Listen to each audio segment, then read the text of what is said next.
With the athlete, typically we go through almost a checklist on where the athlete is with their shoe gear and where they potentially could be to not only enhance their performance but prevent or lessen the likelihood of an injury.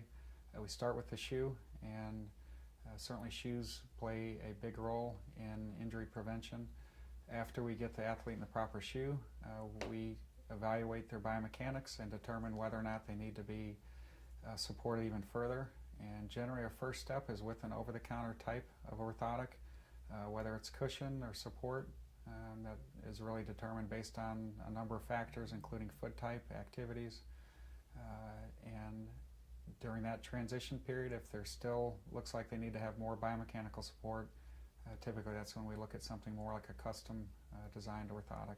Sure, so as far as preventing and protecting and restoring function, certainly as I mentioned, shoes play a role, but inserts definitely can play a large role in helping to support, prevent further injury, and even restore function so that athlete can return to full activities as quickly as possible, and even after the injury has healed, looking forward in the future, certainly that's not uncommon to continue to wear some type of insert or even an orthotic if necessary.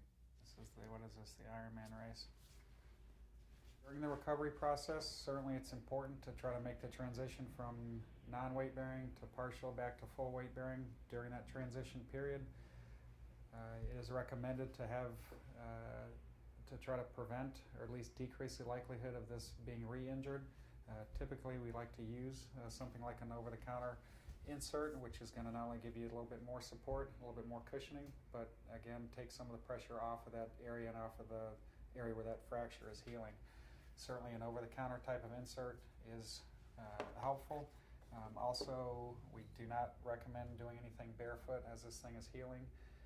Even if it's around the house, instead of going barefoot, even if it's with something that has a little additional support that's going to help to hold that foot in the right position, but also take some of the pressure off of the area that's still in the healing process. Yeah, they feel good. They feel like when you hold them, they feel stiffer than you might think, but once you put them on, they feel really good on the foot. So, little pedicure and I'll be ready.